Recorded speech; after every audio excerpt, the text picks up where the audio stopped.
महाराज जी, जब आप गंगा किनारे रहते थे तब आपको कई दिन तक भूखे रहना पड़ता था, फिर भी आप शरीर से बहुत बलवान थे, ऐसा बताते हैं। हम दिन भर खाते रहते हैं महाराज जी, फिर भी दुबले पतले से हैं हमारे। इसका क्या कारण है?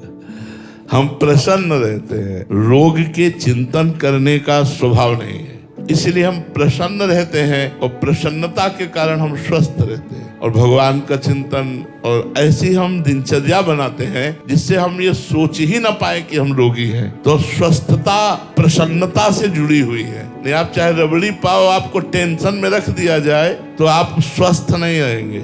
आप नमक रोटी पाओ और आप प्रसन्न रहो तो आप में बहुत बल तेज आदि आ जाएगा। जैसे नर्मदा जी हैं, गंगा जी हैं, इनके जल में पोषक तत्व है जो हमें चाहिए जीवन जीने के लिए, वो उसमें है।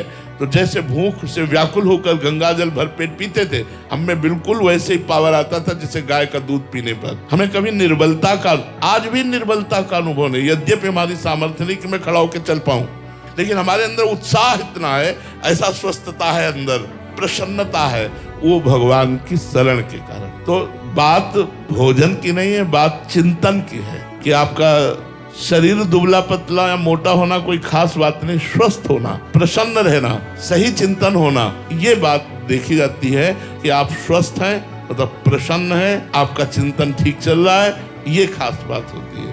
तो भगवान की कृपा से भूखे रहने पर भी चिंतन नहीं बिगड़ता था। अगर अन्न का चिंतन हो तो फिर बिगड़ जाए। तो सत्य वस्तु भगवान में चित्त लगाने से हर समय मन प्रसन्न रहता है और शरीर के दुख सुख का प्रभाव नहीं पड़ता।